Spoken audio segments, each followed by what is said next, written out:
Om Akhandamandalakaram Vyaptam Yena Characharam Tatpadam Darshitam Yena Tasmai Shri Gurave Namaha Panchatattvatmakam Krishnam Bhaktarupaswarupakam Bhaktavataram Bhaktakhyan Namami Bhaktashaktikam Namah Pankajanaಭಾಯ Namah Pankajamadine Namah Pankajanetraya Namaste Pankajangraye Krishnaya Vasudevaya Devaki Nandanaya Cha Nanda Gopakumaraya Govindaya Namo Namaha Namo Brahmanya Devaya Go Brahmana Hitaya Cha Jagadhitaya Krishnaya Govindaya Namo Namaha Vasudeva Sutam Devam Kamsachanuramardanam Devaki Paramanandam Krishnam Vande Jagadgurum. So Sarvebhyo Namaha. Welcome to this session. Today is a very special day for us. The day on which Bhagavan himself appeared as Krishna. In our planet Earth, we celebrate this once in a year. Like we said in the last class, 1 year on the earth corresponds to 1 day in Swargaloka. So the Devas, for them, each day Janmashtami appears once. Right? They are more fortunate than us. So we celebrate once a year and we should do it in the best possible way. So we are trying to do it in a humble way by just listening to some of the narratives about Sri Bhagavan and his good qualities, which inspire us to become better human beings and which make this world a better place. Right? So I will begin with this shloka and I will narrate the Krishna Janma Leela over the which is narrated over 5 chapters in Dashama Skandha. The first 5 chapters of Dashama Skandha of Srimad Bhagavatam narrates this particular Leela of Sri Bhagavan. And after that, we will chant the Krishna Ashtottara Shadanamavali, the 108 names of Sri Krishna, and then we will conclude. So thank you again for joining us.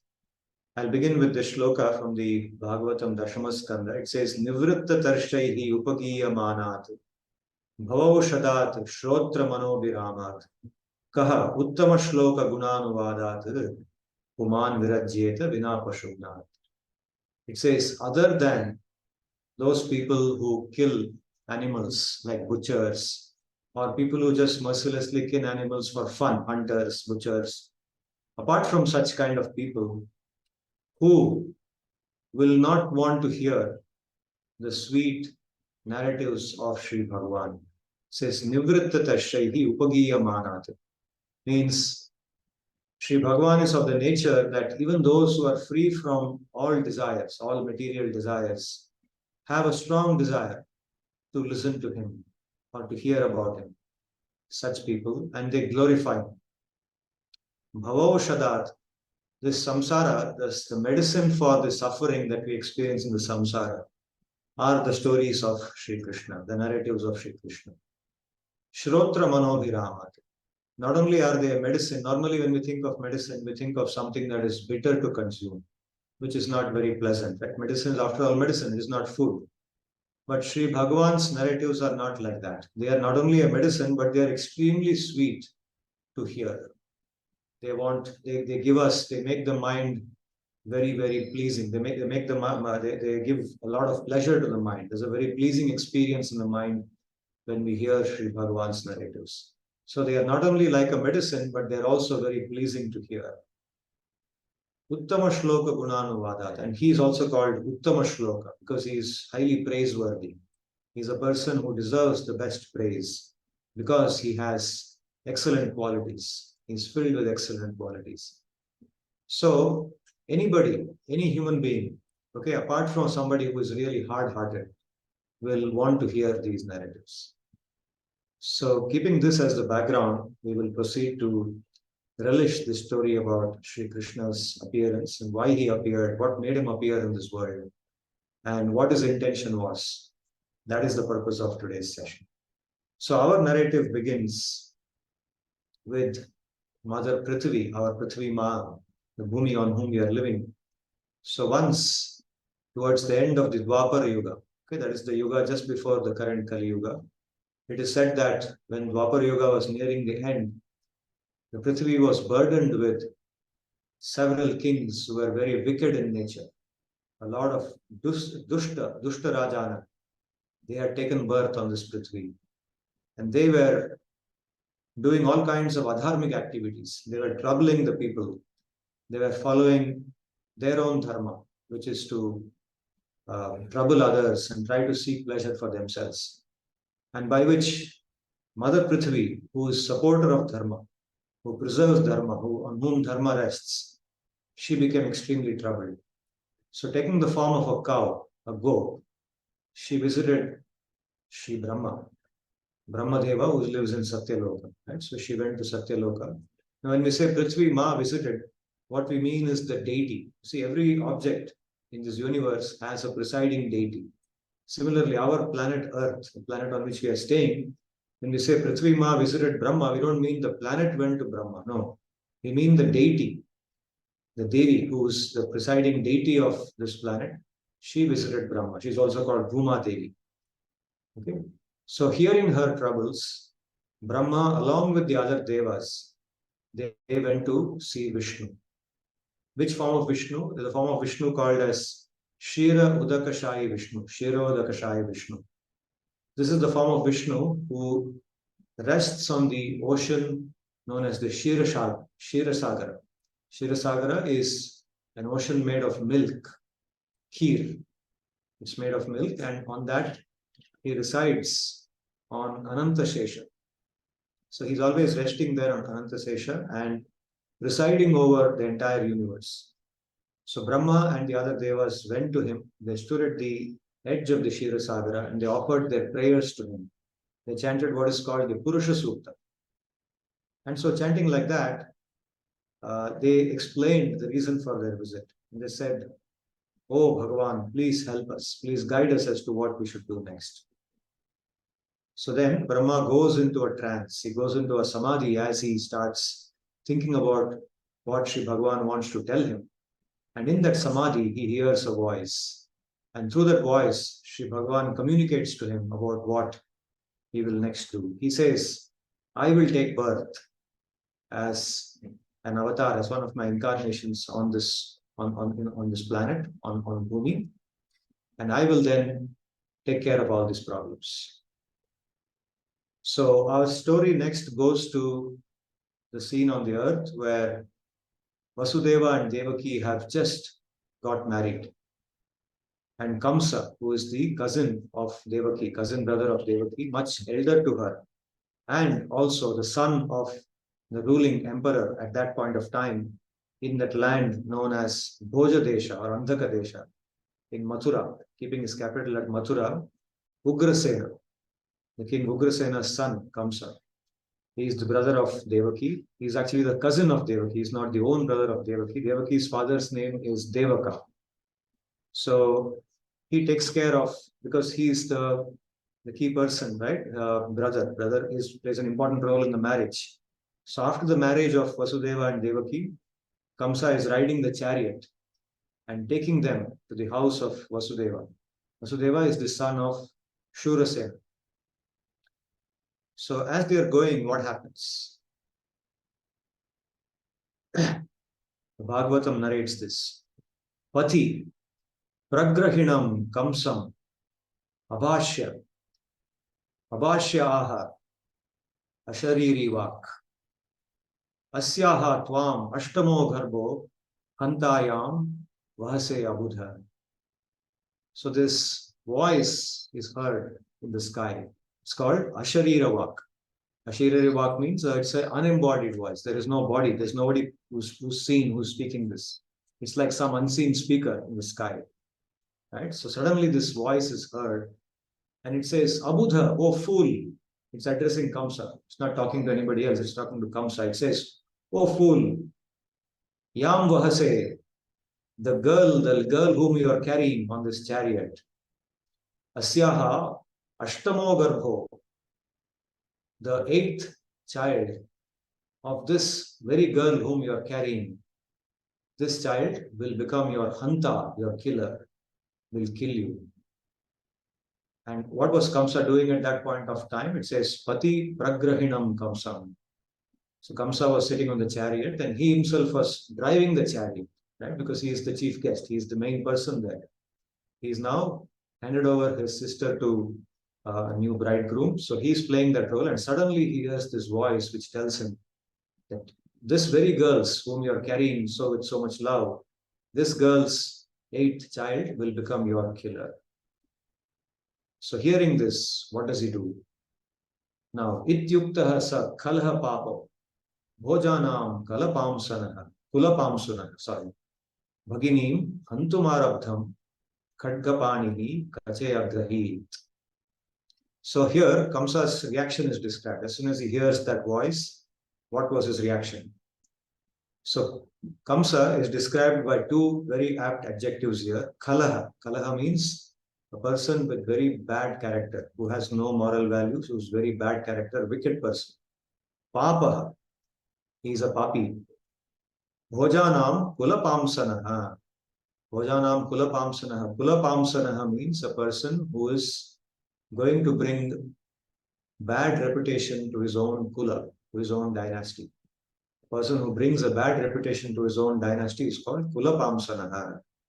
Bhojanam kulapamsanaha. So he's one of the prominent people of the Bhoja dynasty, and he's about to bring disrepute to that dynasty. Such a person, ityuktaha, who has been spoken to in this manner by that unseen voice. Bhaginim hantumarabdham. Immediately, he took up his sword, khadgapani, he took up a sword in his hand and began to kill his own sister. How? Kache agrahit. He held her hair immediately. As soon as he heard this voice, the voice saying, he didn't even try to investigate, he didn't try to question why. Why suddenly, all of a sudden, some voice is telling me? Immediately, he believed, yes, this is going to happen. So he caught hold of his sister's hair, lifted his sword, and was about to chop off her head. So at this point, Vasudeva, he realized what was going to happen. And he had just married Devaki, and he was shocked to see Devaki's own brother about to kill her. So immediately he started speaking to Kamsa. He said, "Oh, Kamsa, please stop. What are you doing?" So he adopted now the Bhagavatam narrative, which describes the conversation or the speech that he gave to Kamsa at that point of time, describes how he tried in three different ways to stop Kamsa from doing this. And he used three techniques. You see, we say that there are four techniques to control your enemy or to stop an enemy from doing something, right? Sama, Dana, Veda, and Danda. So he tried the first three of them. Sama, Veda, and Dana. Sama means to try to pacify him by offering him some nice words. So Kamsa, being very wicked person, obviously did not deserve any nice words, but Vasudeva offered nice words with the hope that that will calm him down. So he said, "Oh, Kamsa, what are you doing? You're a man of such high moral qualities, high moral values, good character. You are a leading personality. How can you even think of doing this to your own sister? She's after all a woman, she's your own sister, and she's also a child. And on top of that, she has just got married, right? In those days, in our tradition, until recently, marriages used to happen at a very early age, right? We say child marriage. So even before often they even reach puberty, they would be married off, right?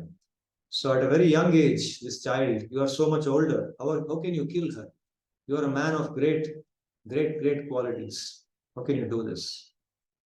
And then he added, he says, keep in mind that if you do this, you will be seen as a papi and you will get immense pap. All the pap of killing your own sister will come to you and you will suffer a lot, right? That is called Bheda. So Sama means offering nice words which can pacify a person. Bheda, of course, means creating division, but here he is creating division in the mind of Kamsa by warning him that, look, if you do this, you're also going to suffer. Not only will she die, but you will also suffer a lot in the future. So don't do it. Okay. So having said this, he saw what would Kamsa do, but he saw that those words had no effect on him. Kamsa was so wicked-hearted and he was so insecure. The moment he heard that voice, he didn't even bother to find out who was that voice, what was speaking to me, why was that saying like that. No clarification. Straight away he began to kill his sister. So he was so cruel that even these words of Vasudeva could not stop him. So then Vasudeva decided, my God, what's going to happen now? He said, let me make one more try. So he used the principle of dana.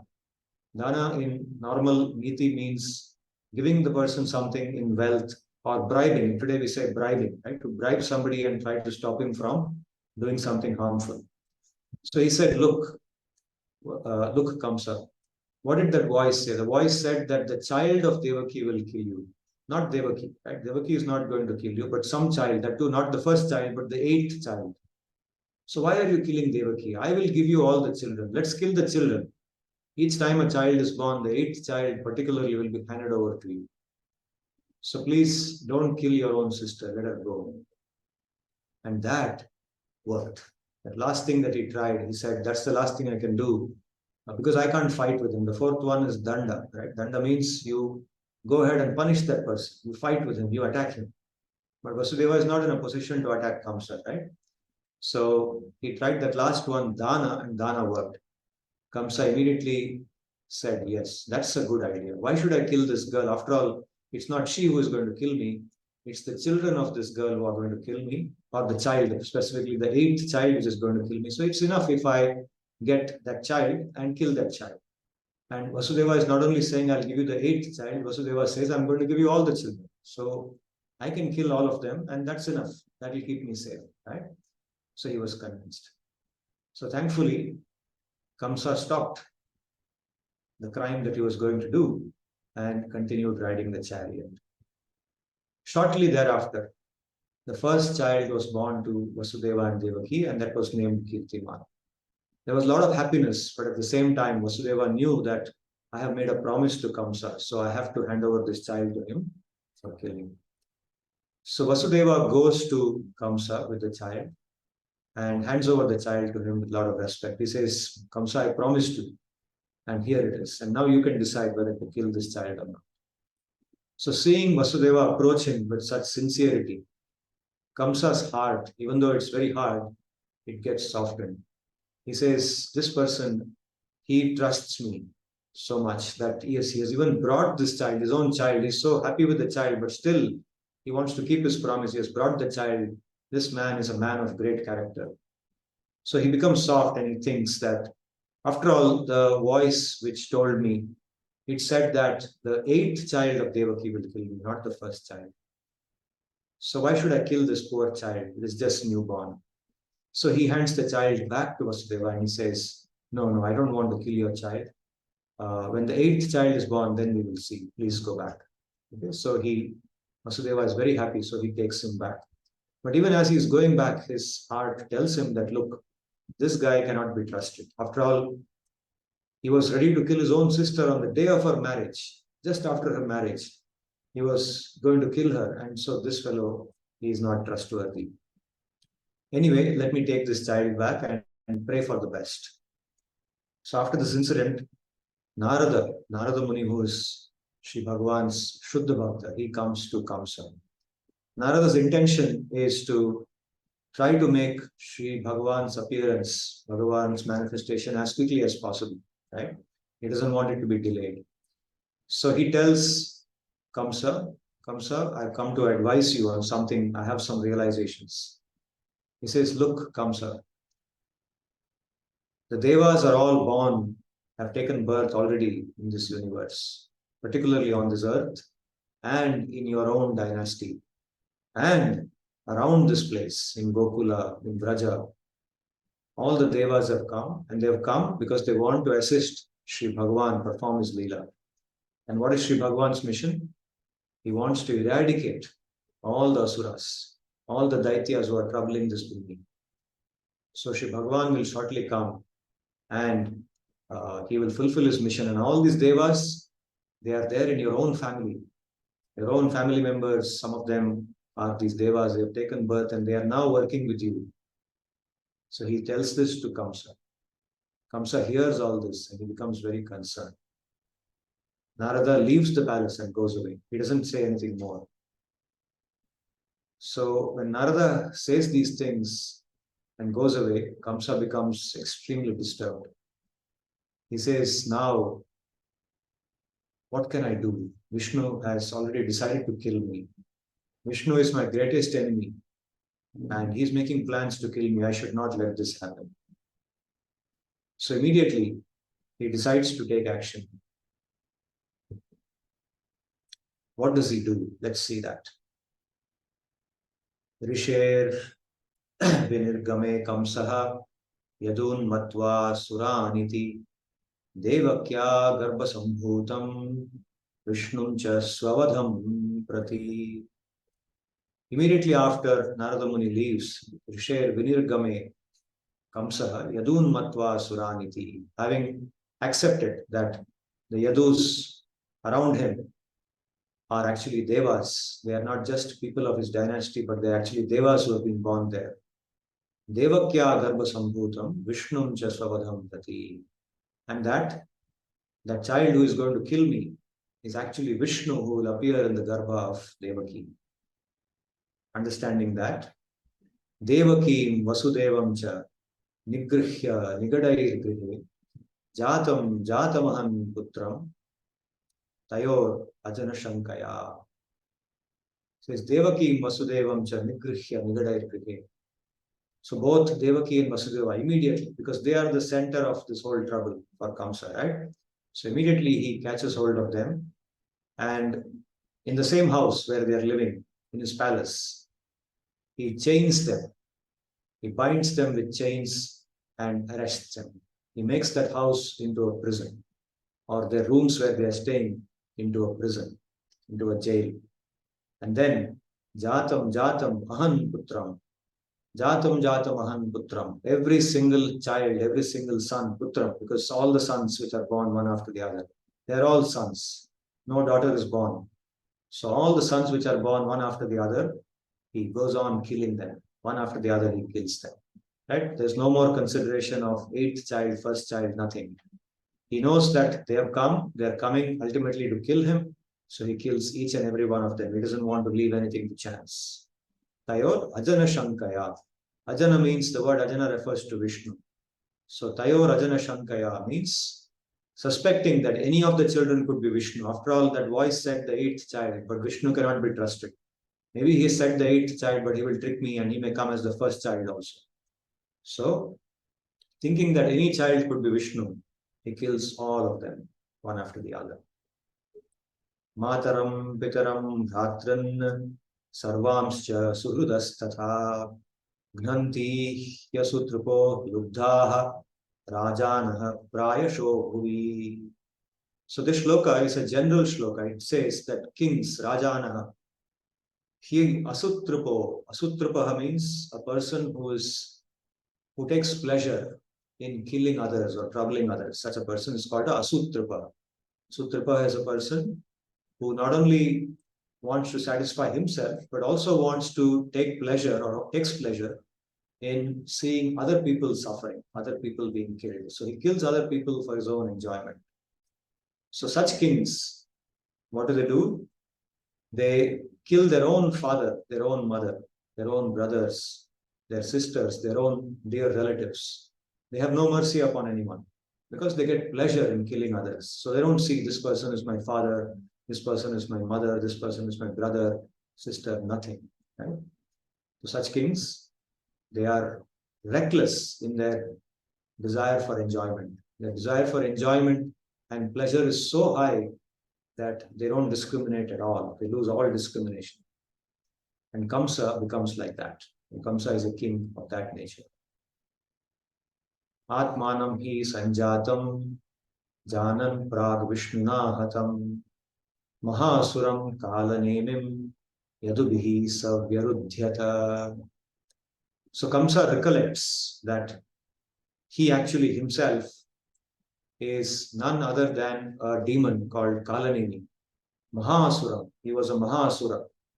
Kamsa in his previous birth, in an earlier birth, was a Mahasura by name Kalaneni. And he recollects that. Atmanam hi sanjatam jnanan prag vishnuna hatam. He recollects that I am now born with a previous birth as Kalanini. And I was killed by Vishnu in that birth. Vishnuna hatam, prag vishnuna hatam. In that previous birth, it was Vishnu who killed me. He recollects that. And recollecting that, and remembering Narada's words that all the Yadus are devas who have taken birth to assist Vishnu. Although Narada didn't tell him that Vishnu will now kill you, he doesn't say that, but he can make out that Vishnu is now again coming to kill me. So, keeping that in mind, Yadubihi saha virudhyata. He starts clashing. He starts becoming an opposition of all the Yadus. He becomes the enemy of the Yadus. Ugrasenam cha pitaram yadu bhojandakadhipam swayam nigrihya bhuje shurasenan mahabalaha. So Kamsa is described here as a mahabalaha. He's very powerful. So what does he do? First thing he does, he catches hold of his own father, Ugrasenam. Ugrasenam cha pitaram yadu bhojandakadhipam. He is the king of the Yadu, Bhoja and Andhaka dynasties. 3 dynasties he is ruling together, right? All of them are under his governance. Swayam Nigrihya Bhubuje. And he then takes over all the kingdoms which are known as the kingdoms of Shurasena. Whatever Shurasena was ruling, he appropriates them. And he starts Bhubuje. Bhubuje means he enjoys. He starts enjoying that wealth. He says, now let us see what they will do. They are all now under my control. I have conquered them, right? Now let us see what they will do. Mahabalaha, extremely powerful Kamsa. So what happens next? So having conquered all this and bringing everything under his governance, he unleashes terror in his kingdom. He starts harassing all the Brahmanas, anybody who is worshipping Vishnu, anybody who is trying to live a life according to the Vedas. Okay, let us kill Sanatana Dharma altogether. Let us eliminate Sanatana Dharma because it's just like a pest, an insect, like the mosquitoes. Okay, he talks like that. So anybody who talks like that today is also a Kamsa, right? So Kamsa unleashes terror. In unleashing terror, the first 6 sons of Devaki are killed by him, one after the other. So then what happens?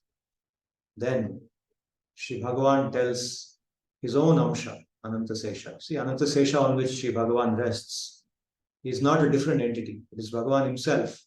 His own Amsha is present as Anantasesha. And Anantasesha and Bhagavan always exist together. So he tells Anantasesha that now you go and take appearance. You appear in the womb of Devaki as her 7th son. So immediately Anantasesha appears in the womb of Devaki. And because of his presence, Devaki's appearance starts changing. Devaki starts looking brighter than normal. She looks different than she did when she was carrying the first 6 sons. She can make out that now her 7th son is getting ready, and she becomes concerned what will happen next. At the same time, others around her are also able to make out that something special has come here. Then, after some time, Shri Bhagavan calls his own sister, Yogamaya. You see, Yogamaya is also known by different names, Mahamaya, Durga. So he calls her and he says, now go down to Bhumi, and my own expansion, my own Amsha, Anantasesha, is residing in the womb of Devaki. His appearance should not be harmed in any manner. He should appear undisturbed. So therefore, transfer him from the womb of Devaki to the womb of Rohini, who is staying in Gokula. Right? So who is Rohini? Rohini is also a wife of Vasudeva, just like Devaki.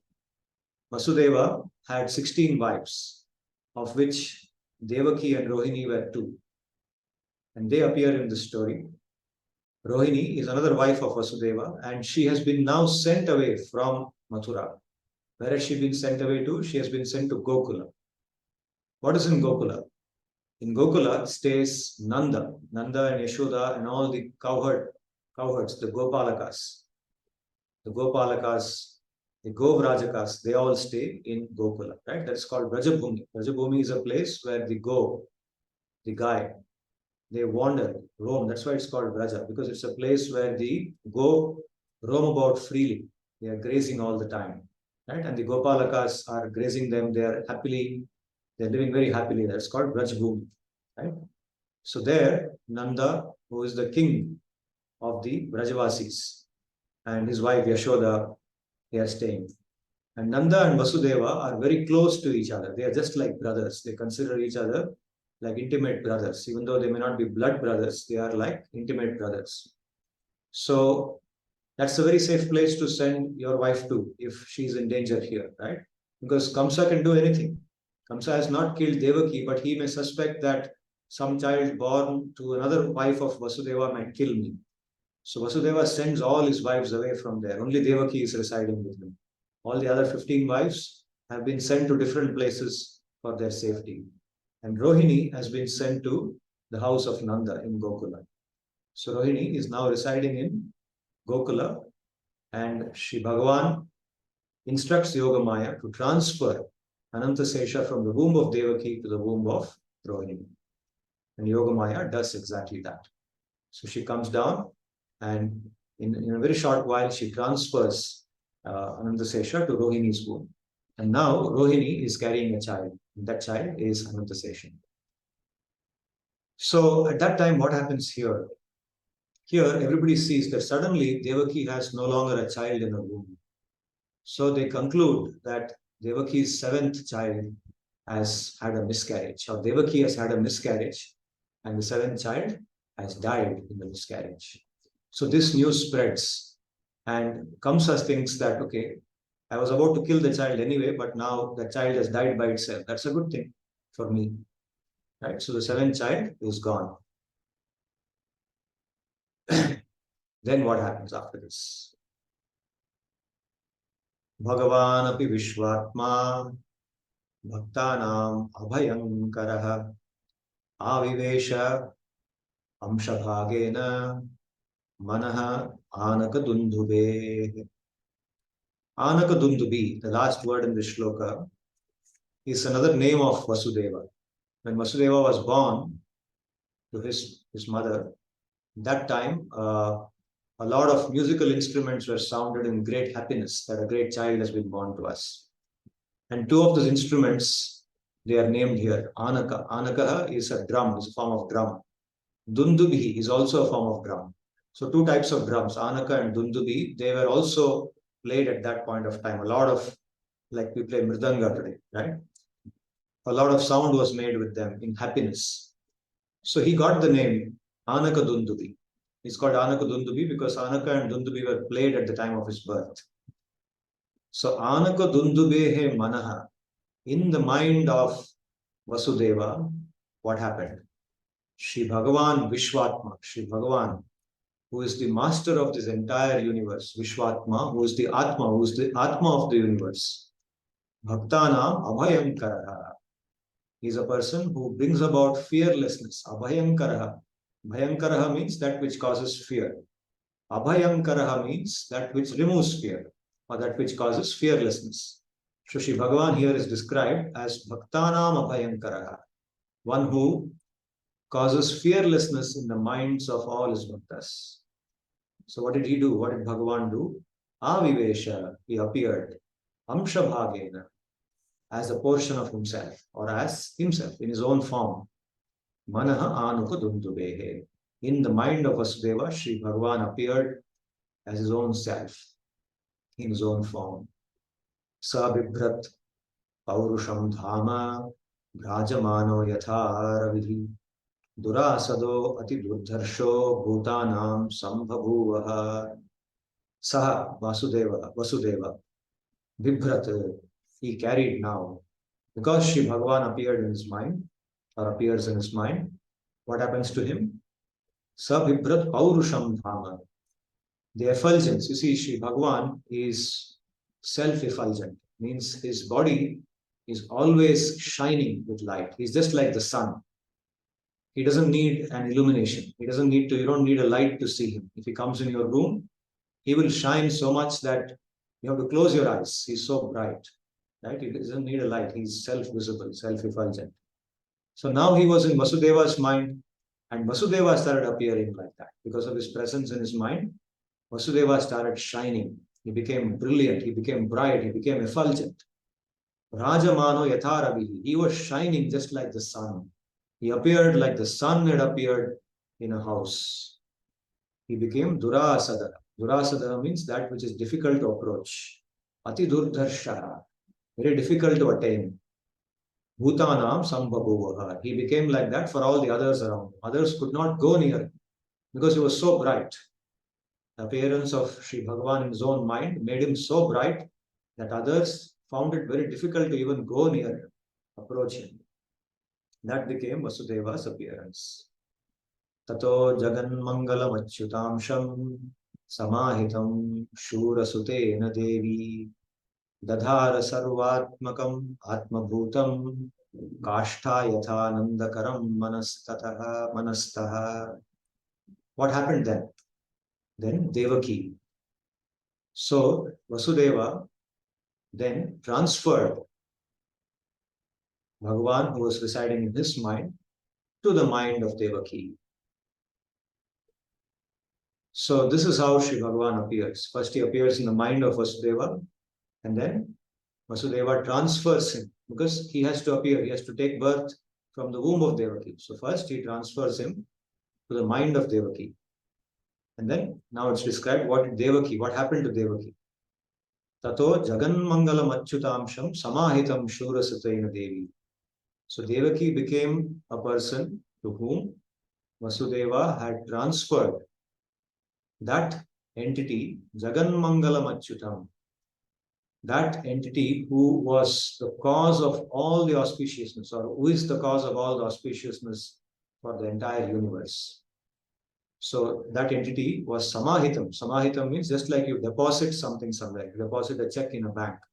So Vasudeva, he did the Samahitam of Bhagavan in the mind of Devaki. He deposited Bhagavan from his mind into the mind of Devaki.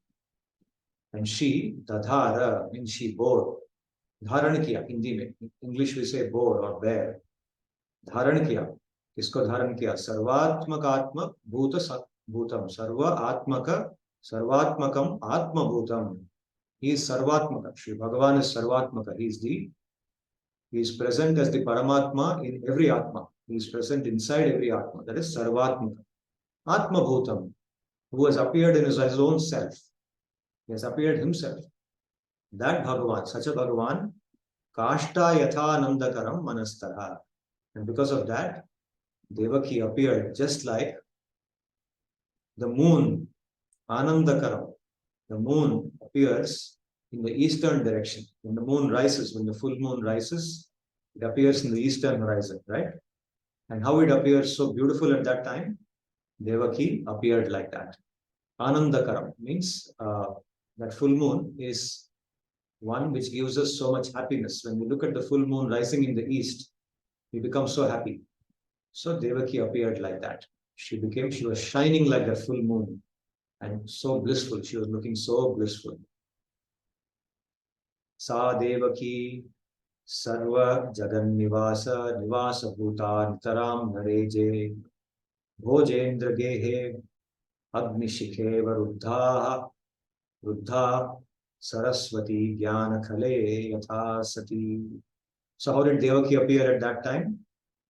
She had in her, what did she have in her? Sarva Jagannivasa Nivasa Bhuta. She became the residence for that person who is the residence for the entire universe. The entire universe resides inside Sri Bhagavan. And therefore, Sri Bhagavan is also called Sarva Jagannivasa. But now Devaki became the residence of the person inside whom the entire universe resides. She became that person. But despite that, Nitaram na reje. Her real illumination, she obviously was shining. She became extremely beautiful. She became just like Vasudeva was effulgent when Vishnu appeared in his mind. In the same manner, she became now effulgent because she was carrying Bhagavan in her mind. But at the same time, Mitaram na reje. Her full effulgence could not be seen everywhere. Why? Because Bhojendra Gehe, she was inside the house, which was made into a prison. The house of Bhojendra, Kamsa. He's the king of Bhoja now. So inside his house, she was locked up. And she was just like Agni Shikeva Ruddha, just like an Agni, a flame. Suppose it is put inside a pot. Although the flame by itself is burning brightly, because it's inside a pot, its illumination does not reach everywhere. It's confined to the pot. And Saraswati Jnana Kale Yatasati, or a knowledgeable person, Jnana Kala. Jnana Kala is a very knowledgeable person who has a lot of knowledge, but who does not want to share it with others, wants to keep it with himself. Okay, he's afraid that if I share it with others, the others also will become knowledgeable like me, and I will lose my significance. So he doesn't share it with anybody else. So just like Saraswati, the Saraswati who is inside a person like that, is not available anywhere else, right? Just like that, Devaki became. Devaki's pure effulgence could not spread because she was locked up inside that prison. So then Kamsa, he sees Devaki's appearance. Naturally, he's cautious and he's now very, very eager, very anxious actually, anxiously waiting to know when the eighth child will appear.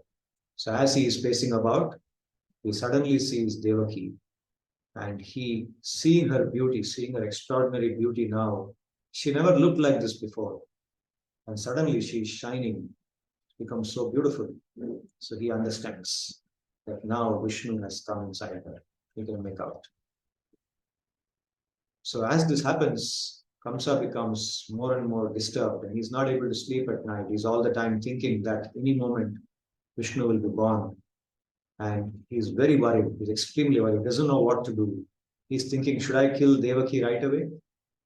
When that doubt comes in his mind, his conscience tells him, look, if you kill Devaki now, you will become completely infamous. And even your own allies, the other Daityas and Asuras, will start thinking of you like a coward because they think that you have killed your own sister when she was carrying a baby.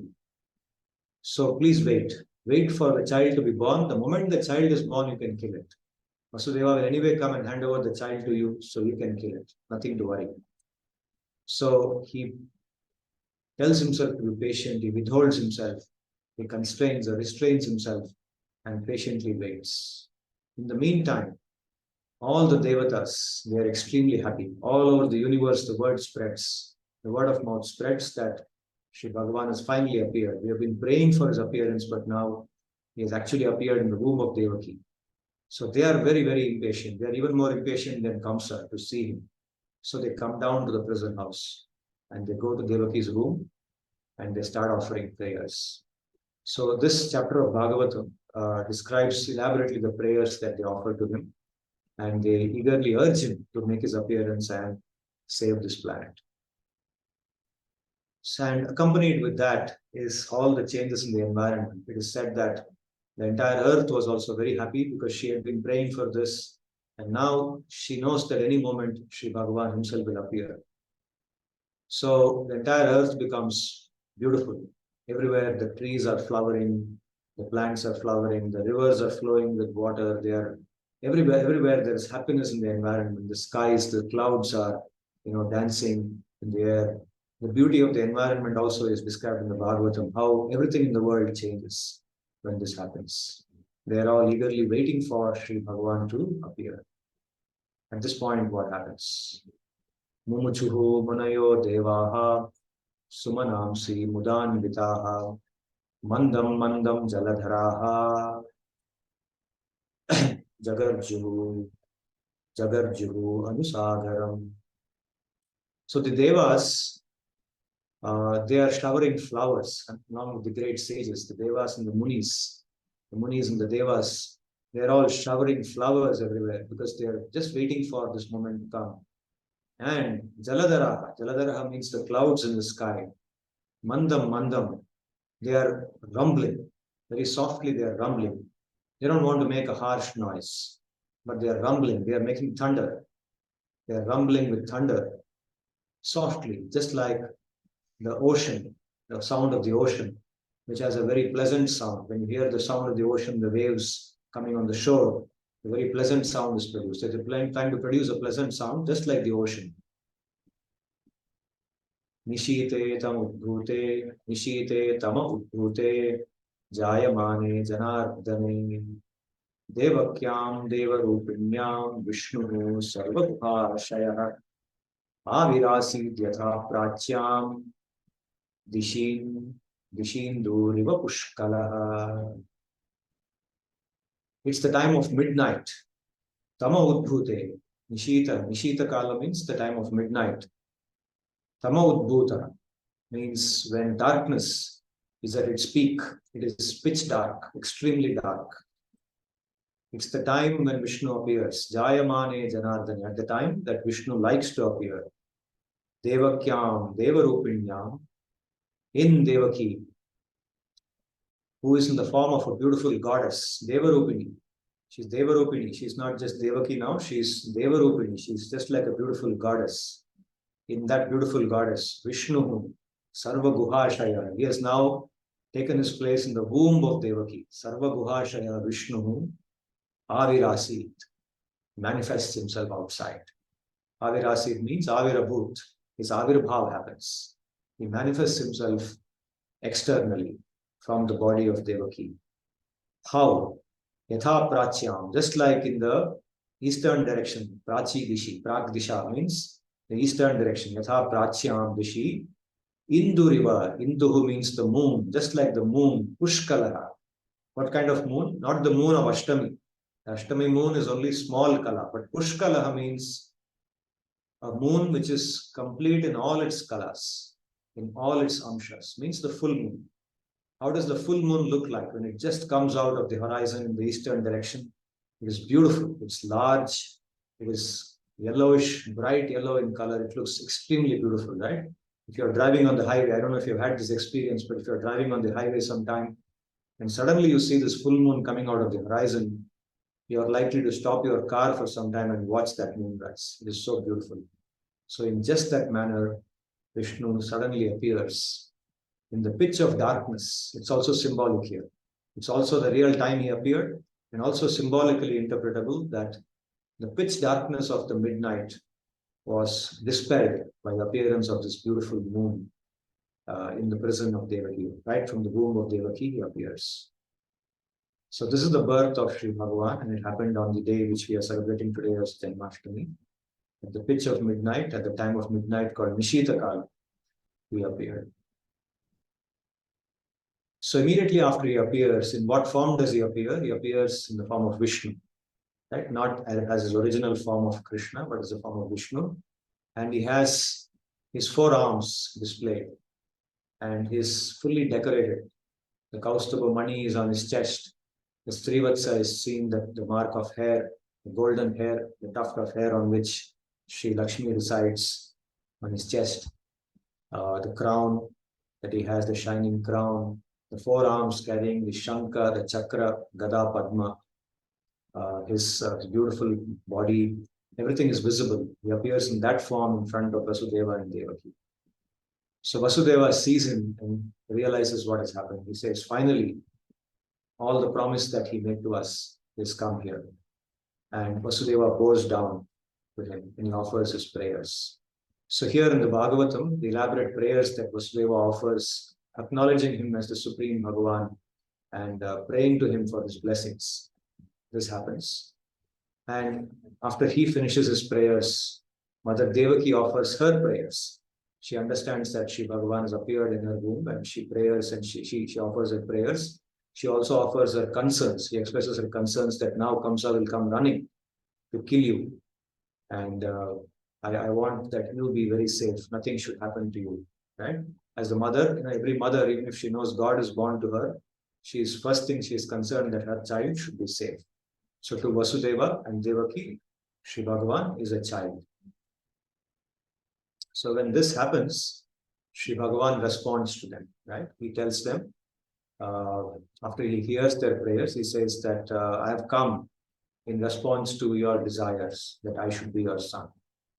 And this is the third birth, the third consecutive birth in which I am appearing as your son. In your first birth, you were known as Sutapa and Prishni. Vasudeva was known as Sutapa, he was a Prajapati. Prajapatis are personalities in this universe who are actually children of Brahma. Prajapatis are the sons of Brahma, and they have the responsibility of creating the Praja. You see, when Brahma, in the last class, in the Bhagavad Gita class, we talked about how every day of Brahma, there is one pralaya at the end of the day. And at the beginning of the day, he starts a fresh creation, right? Srishti happens. And all the living beings come out of his body.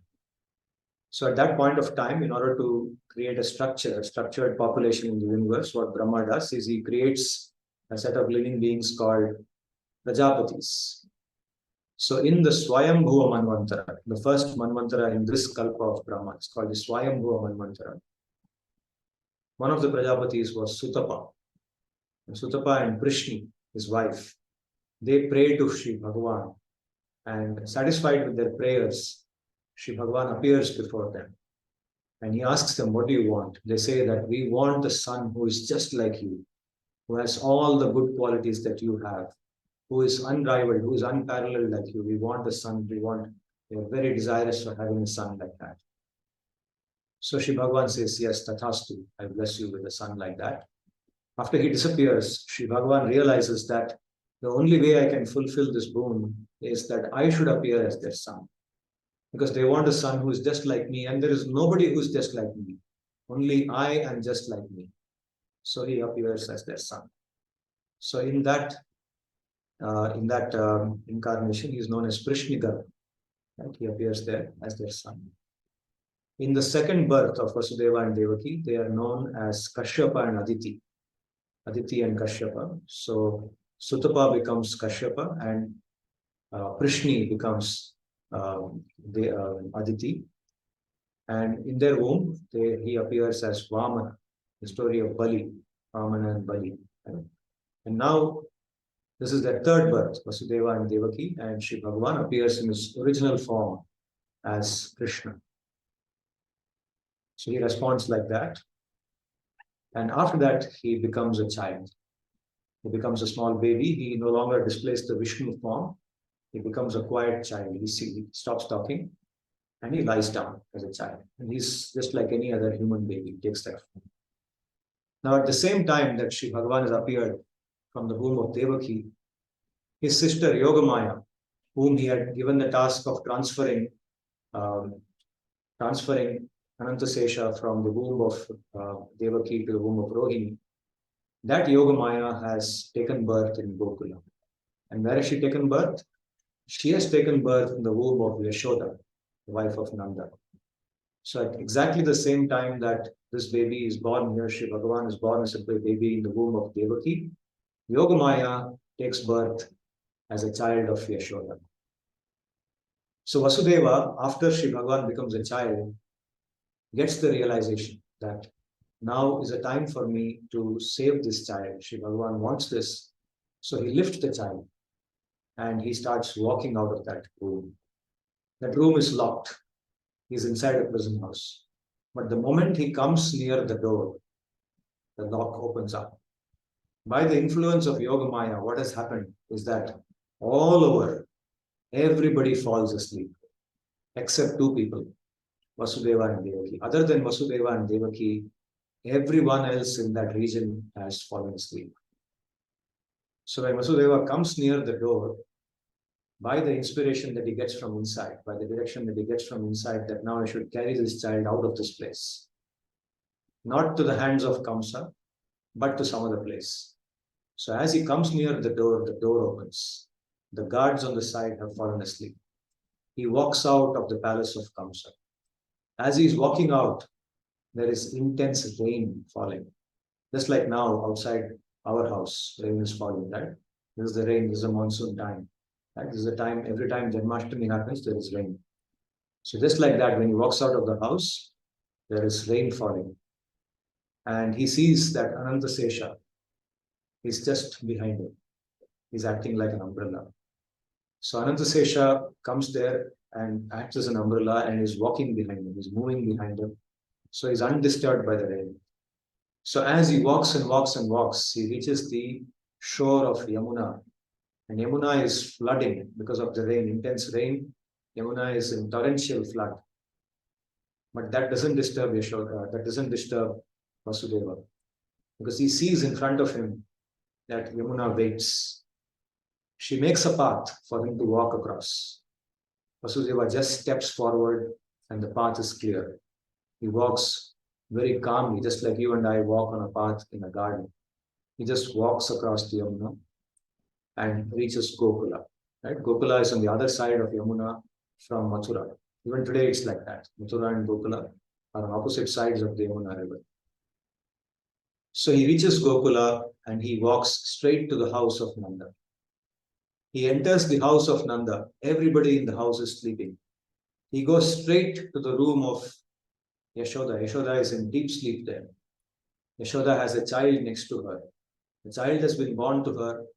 She knows that she has given birth to a child, but because of the labor, the exhaustion of the labor involved in childbirth, she does not even see that a girl child is born to her.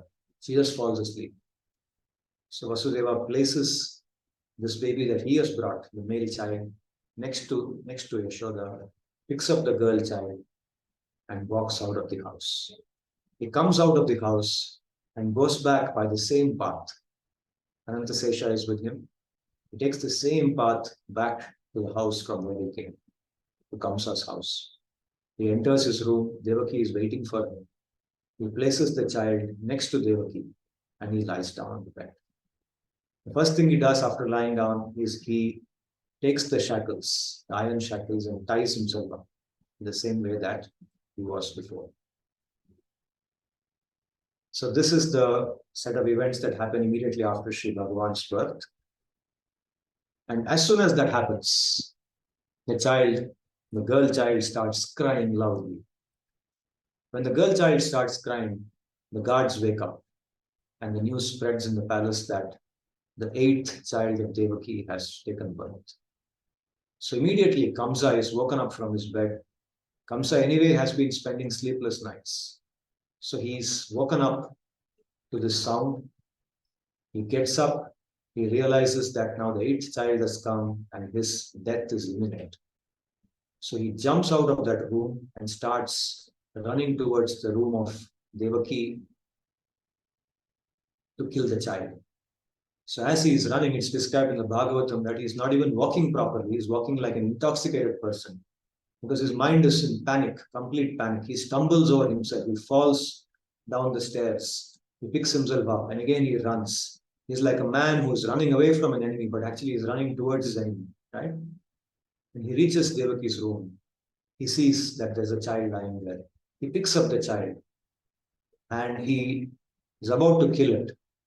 Devaki starts praying to him. Devaki says, "Oh, dear brother, don't kill this child. This is a girl child. It's not even a boy child. The other 6 were boys you killed, and the 7th one, anyway, vanished. You could not kill it. It died before you were born. Now this child is a girl child. It's my 8th child. This will not do anything to you. Just leave it. Let me have at least this girl child. Please leave it." Okay? So she's desperately praying to him, but he pushes her aside. And then what does he do? Tam grihitva charanayoho jatamatram swasussutam apotayat chila prishte swathon mulita saukhridaha. Look at this description. It's very interesting. Tam grihitva, holding that girl child. Okay, what kind of girl child? Swasuhu sutam, the daughter of his own sister. Charanayoho jatamatra. And how is he holding that child? He's holding that child by its feet. Charanayoho means holding the child not by her body, but by her feet. Jatamatra, just born child. Not a child which is 1 day old, 2 days old, 6 months old, but just born child, just come out of the womb. Tam grihitva charanayoho jatamatram swasussutam apothayat. Apothayat means he smashed them Okay, just like a washerman takes clothes by his hand and smashes them on the stone. Apotayat shila prishte, on a stone in front of him. He smashed that child. Swarthon mulita saudara.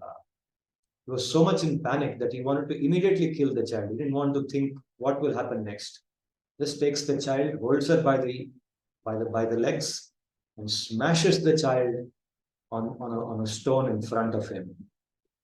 And what kind of his nature is described here? Swarthon mulita saudara. Means that because of his intense swartha means selfish desire, selfishness.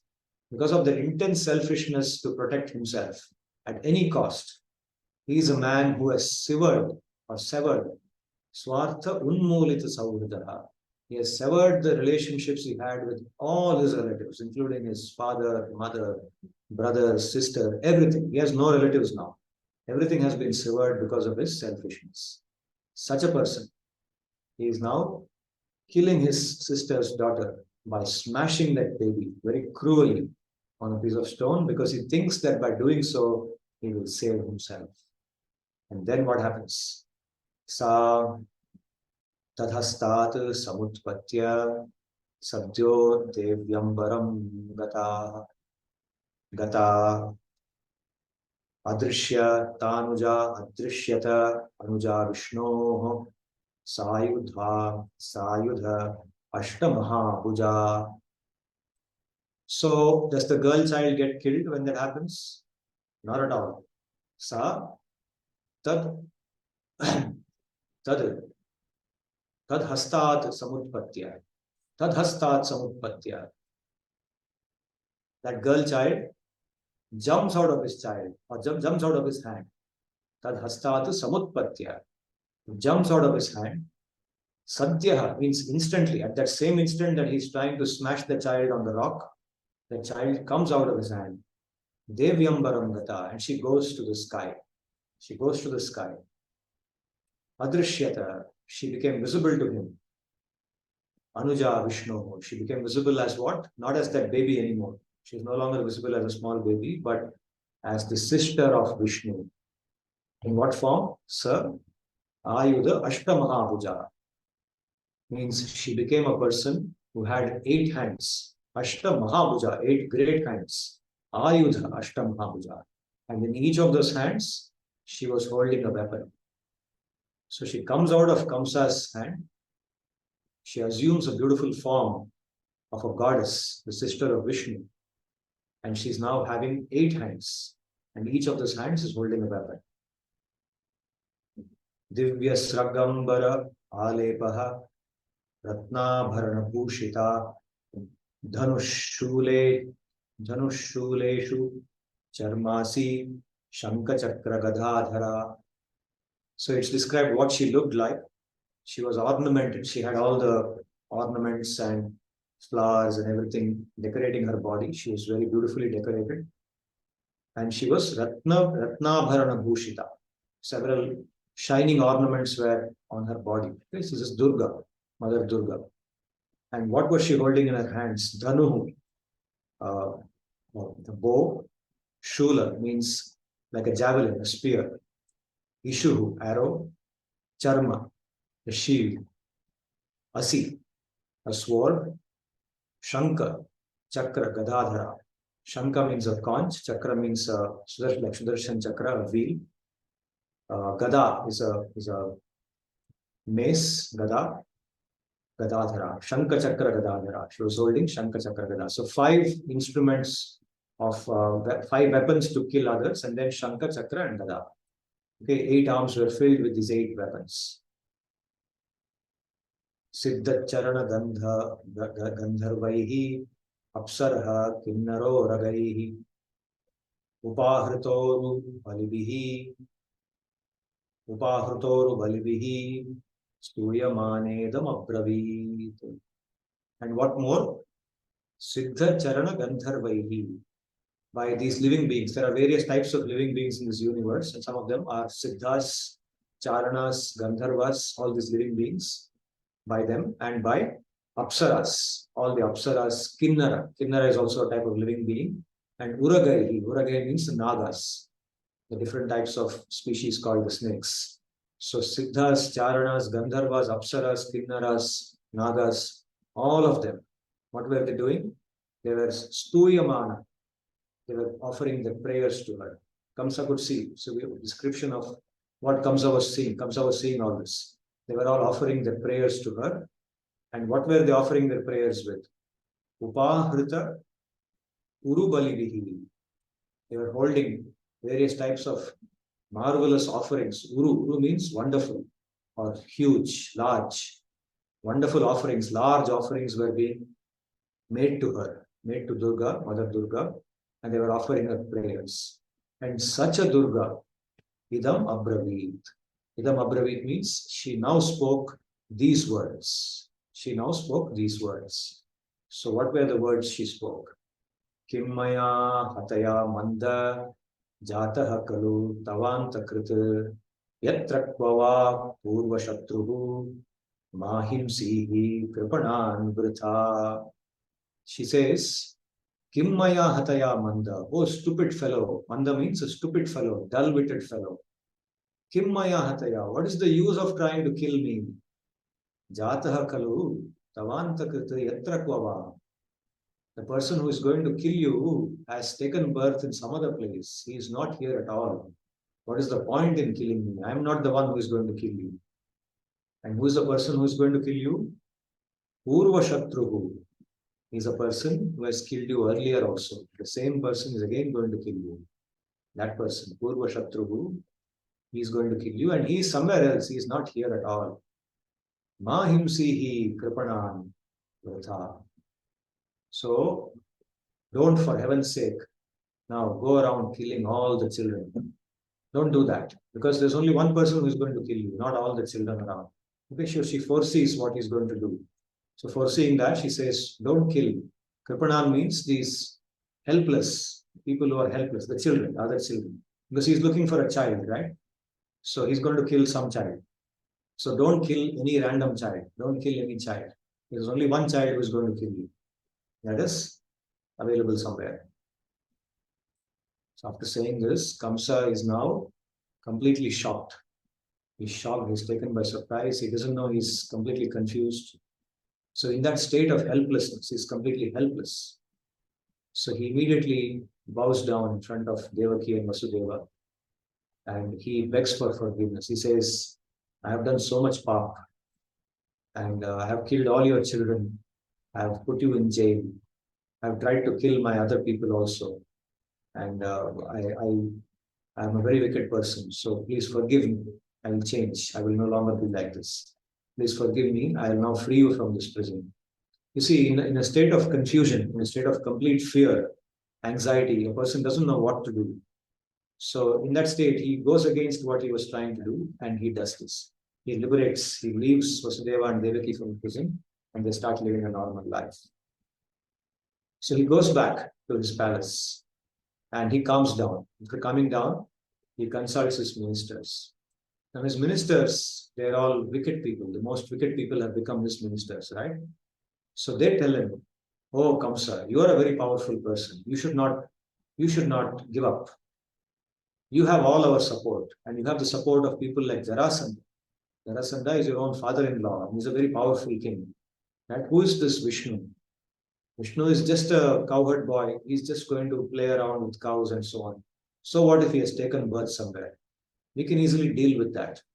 Okay, so they give him a pep talk. And by their pep talk, his mind changes. And he asks them, what should I do now? So they tell him it's very simple. After all, he has taken birth as a baby somewhere. So we will do something. We don't know where he is, but the simple solution is, let us kill all the children who are born in the last 10 days in this kingdom. And that will solve the problem, right? So Kamsa thinks that's a great idea. So what he does, he starts killing all the children. He sends his messengers and he says, now kill all the children everywhere, all the babies everywhere. Okay? And that's what happens in this kingdom. So this is the form of terrorism that existed. Terrorism is not new, right? So what people are doing today, the terrorists, it was done by people like Kamsa earlier. Exactly like some people in that point of time experienced that terror that he was unleashing. And it is said in the Bhagavatam in the fourth chapter of the Dashama Skandha, it says, Ayush Shriyam Yasho Dharmam Lokan Ashishaha Evacha Hanti Shreyamsi Sarvani Pumso Mahadatikramaha. So people like Kamsa, they are called Mahadatikramaha. They are the people who consciously disrespect the saintly people. Mahadatikramaha. Atikramaha means transgressing the normal conduct, transgressing the conduct that we are supposed to follow, right? Mahadatikramaha, transgressing the conduct towards saintly people. We should always treat the saintly people with respect, right? Our elders, the people who have good thoughts, our teachers. So Mahadatikramaha, what happens to such people? Ayuhu, Shriyam, Yasho, Dharmam, their lifespan, their Shriyam, their beauty, their wealth, their fame, Yasha, Dharmam, all their, all the punya that they're supposed to get because of Dharma. Lokan, the future higher planets that they could have attained. Ashisha, all the blessings that they had earlier received from other people. Hanti, Shreyamsi, and all the good fortune. Shreyamsi means all the good fortune. Sarvani Shreyamsi Hanti. So this Mahadatikramaha, when you transgress your conduct towards saintly people, that transgression will kill all these things. Sarvani Hanti. All these things are destroyed by doing that. And that's exactly what happens to Kamsa. So when Kamsa has now done all these things and he is ordering the killing of all the children, in the meantime, on the other side of the Yamuna river, the next morning, the child is born to Devaki, to Yashoda and Nanda, and there is so much happiness. Gokula is filled with exuberance. Everybody is joyous. And the Bhagavatam describes how in the Panchama Adhyaya of the fourth of Dashama Skandha, the fifth chapter of the 10th Skandha, the Nandotsava is described, how there is so much joy in Gokula, in Gokula Gram. In Nanda's house, people bring so many gifts, everybody decorates themselves, everybody is dancing with joy. They throw milk and butter at each other. It's just like, today it reminds us of how today when people celebrate even something like a birthday party, right? They cut the cake and they throw the cake at each other, right? Exactly in the same manner. This is not new. It's not something very modern, because even at that point of time, if you read the Bhagavatam, you will realize people were throwing milk and butter at each other out of great happiness that a child was born. And there was butter and milk flowing everywhere. Okay? There was no poverty. India became poor only in the last few centuries. For thousands of years, India has been the richest country in the world. Okay? There's so much richness everywhere. So Nanda, in his happiness, he gives gifts. All his richness, he distributes everywhere. He's so happy that a male child, a beautiful child, has been born to him, right? He has no idea what happened last night. He only knows that a male child was born to Yashoda. Yashoda also thinks that a male child was born to her, and they're celebrating. And this chapter, the fifth chapter of the Dashama Skandha, ends with Nanda going to Mathura to meet Vasudeva. Nanda meets with Vasudeva. He actually goes to Mathura with the intention of paying his taxes. He pays his taxes to Kamsa. He's also under the subjugation of Kamsa. So he goes to Mathura and he pays his tax, the income tax or sales tax or whatever land tax he has to pay. And after paying his taxes, Vasudeva comes to see him. Vasudeva comes to know that Nanda has come here. So he goes to meet Nanda because Vasudeva knows what he has done. So he goes to meet him and he asks him, he tells him, I heard that the child has been born to you. Vasudeva, of course, knows the truth, but he does not reveal the truth. He knows that he has taken Nanda's daughter and she is Durga. She's now Durga and she has gone away. And of course, he doesn't have to tell that to Nanda because Nanda never knew that a daughter was born to his wife. But Vasudeva knows that now his son is residing with Nanda and his other son, his earlier son, has been born to his other wife, Rohini. And he took birth 8 days back.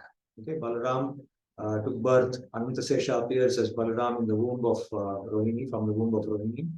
And he takes birth exactly 8 days before, on the Purnima, on the previous Purnima, before this Ashtami. That's why it's celebrated as Balaram Jayanti.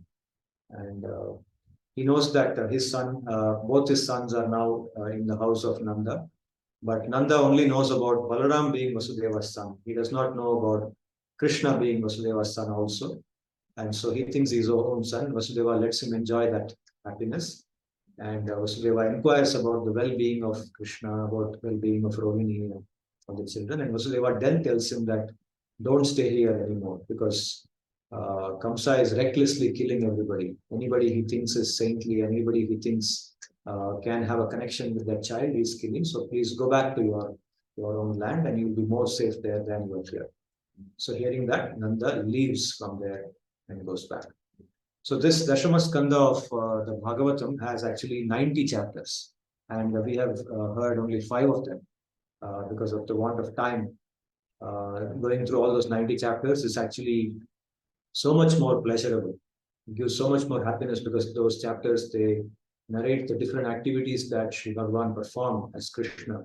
In his most original form, it is said Sri Bhagavan appears once in a day of Brahma, at the end of the Kali Yuga, at the end of the Dwapara Yuga, of the 28th Chatur Yuga of the Vaivasvata Manvantara of Brahma, which is currently going on. That is said, Krishna appears in his original form. And he appears in his original form in Mathura and then goes immediately to Vrindavan where he belongs. And he shows those extraordinary activities. Right? Unfortunately, today we don't have time because we have heard the Leela and we have fully absorbed our mind in that Leela. We will just spend a few moments connecting with Sri Bhagavan's nature. In the Bhagavad Gita, he describes we should not think about him like an ordinary human being. He cautions us, just because he appears like an ordinary child, it is by default, we may think that he is an ordinary human being. So he says, Ajo api sanna vyayatma in the 4th chapter. Bhutanam Ishvaro api sanna prakritim swam adhishtaya sambhavami atmamaya. My birth is not like an ordinary birth. Even though I am never born, I have no birth. I appear in this universe just like an ordinary child, just like an ordinary person. It appears like that. But I appear swam prakriti madhishtaya. I am not under the influence of Maya. Maya is under my influence. I appear by my own nature, by my own yoga Maya, by the arrangement of my own yoga Maya. I appear here, he says. Yada yada hi dharmasya glanir bhavati bharata abhyutthanam adharmasya tadatmanam shrijamyaham. Whenever dharma declines in this material universe, I appear here. Adharma rises, that makes me appear. And what do? Paritranaya sadhuna, to protect my sadhus. That is my first purpose. Vinashaya cha dushkritam. My second purpose is to destroy all the wicked people, the demons and the daityas. Dharma samsthapanarthaya. In the process, I also re-establish dharma. Dharma is mine. It says dharmasya tattvam bhagavat pranitam. Dharma actually comes from Sri Bhagavan. So every now and then I come here to establish that dharma. Sambhavami yuge yuge. In every yuga I appear. Janma karma chame divyam evam yovetti tattvataha tyaktva deham punar janma naiti maneti swarjana. So one who understands all this and one who knows that my birth and my activities are divya. They are not like the birth and activities of ordinary human beings. They know those who understand this thoroughly, not merely theoretically, but also realize and accept this completely, comprehensively. What happens to them? Tyaktva deham, after giving up their body. Punarjanma na eti, they don't have a punarjanma, they don't take birth again. But where do they take birth? Mam eti, they come to me, O Arjuna, they come to me, O Arjuna. Avyaktam vyaktimapannam manyante ma buddhayaha param bhavam ajananto mama avyayam anuttamam.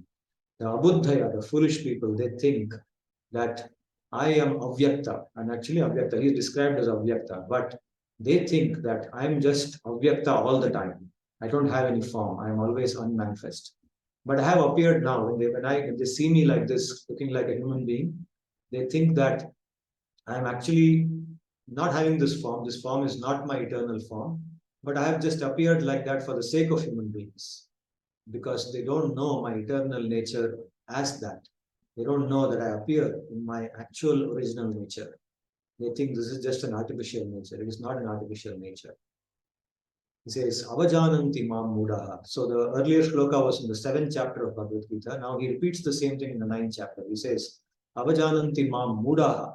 manushim tanamashritam, and thereby not knowing my real nature, avajananti means they insult me. Avagya means insult. They insult me by calling me an ordinary human being.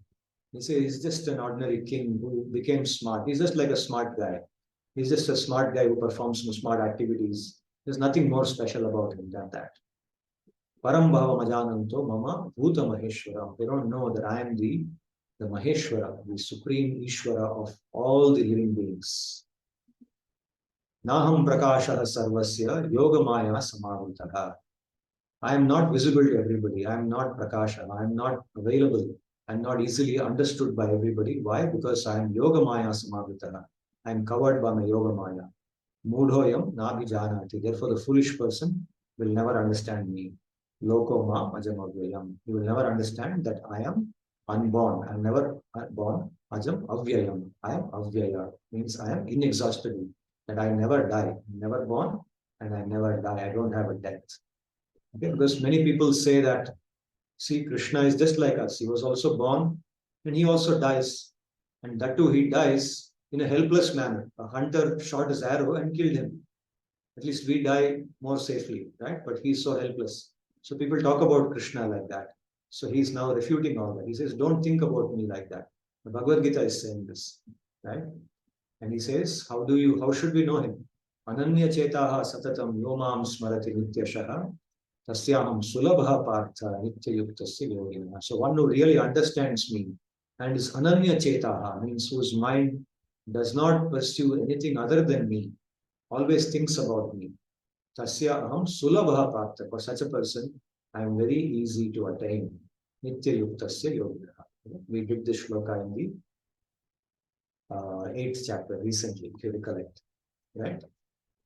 So with this, we will fix our minds on Sri Bhagavan today, because today is his very special day on which he made his Avirbhav happen in this world a little over 5,000 years ago. And today we recollect him and we absorb our minds in him and prepare ourselves for the future.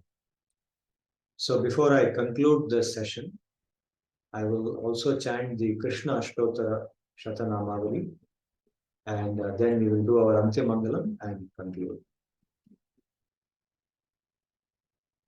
So this Krishna Ashtottara Shatanamavali is something that is always recited in many times when Krishna is worshipped. So today is an appropriate day for chanting this, and it consists of 108 names of Sri Krishna, which I am displaying here. I'm sure it's visible to all of you. So I will chant this loudly, and I request you to also chant it, because the words are visible to you. You can also try to chant it in your own mind as I go on, or you can keep your microphone on the mute and chant it loudly also along with me. Okay. Om Shri Krishnaya Namaha. Om Kamalanathaya Namaha. Om Vasudevaya Namaha. Om Sanatanaya Namaha. Om Vasudevatmajaya Namaha. Om Punyaya Namaha.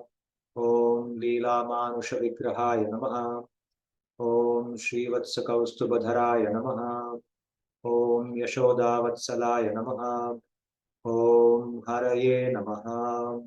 Om Chaturbhujata Chakrasi Gadashankhadyayudhaya Namaha. Om Devaki Nandanaya Namaha. Om Shri Shaya Namaha. Om Nanda Gopa Priyatmajaya Namaha. Om Yamuna Vega Samharine Namaha. Om Bhalabhadra Priyanujaya Namaha.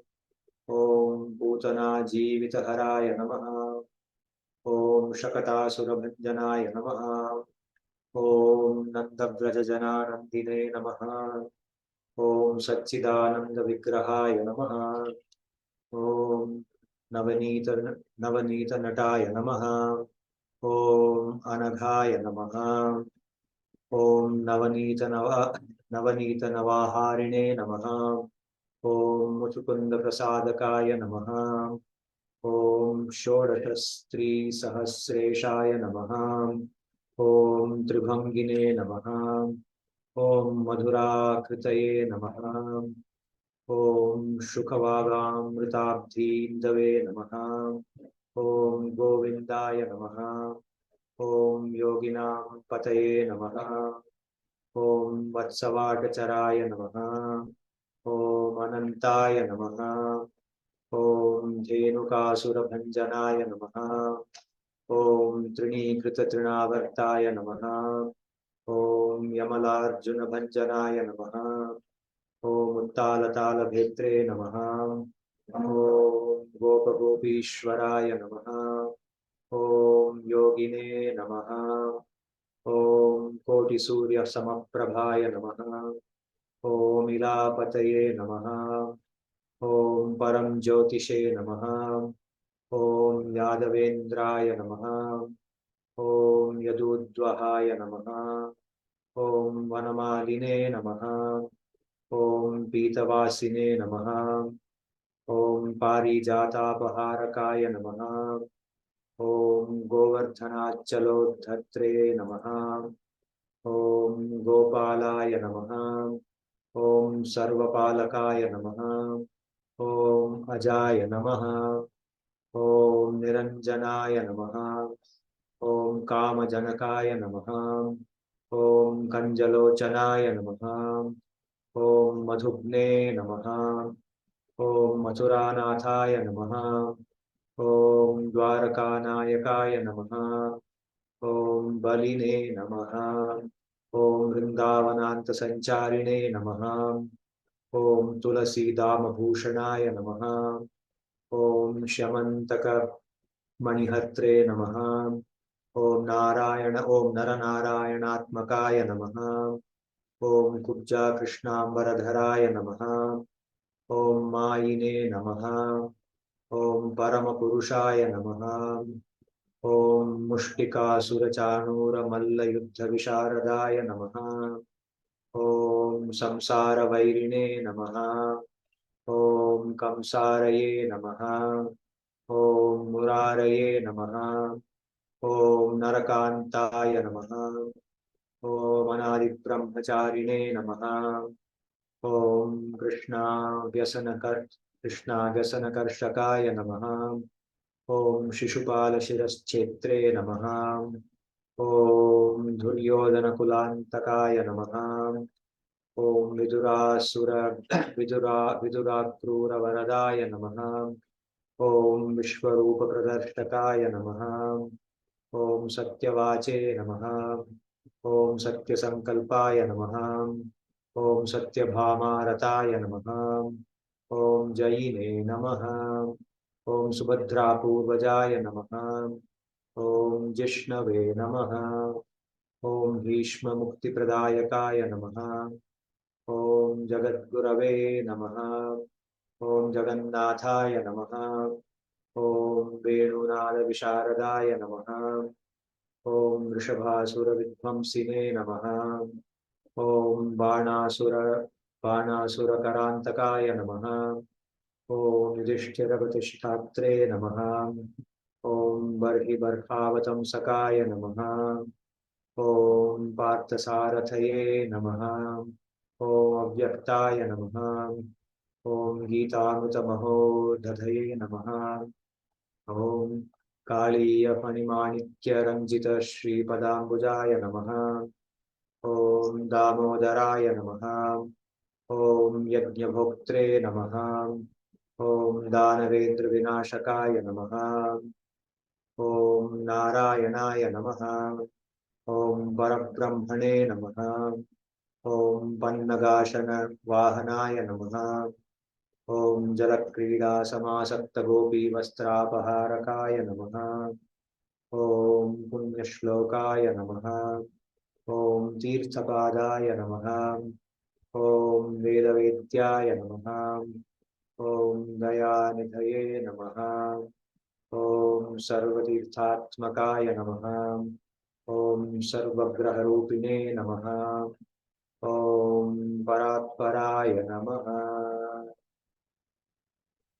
इति श्रीकृष्णाष्टोत्तरं सम्पूर्णम्।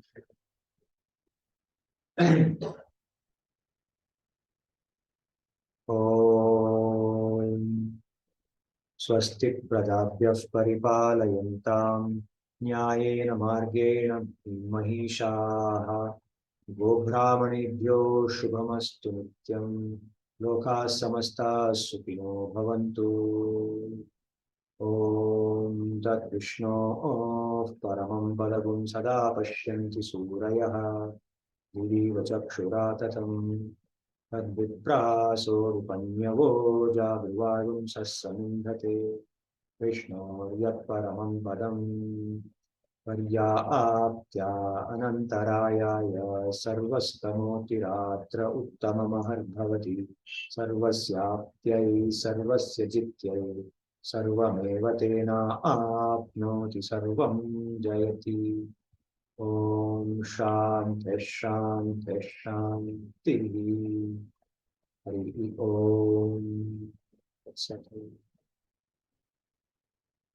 धन्यवादाः।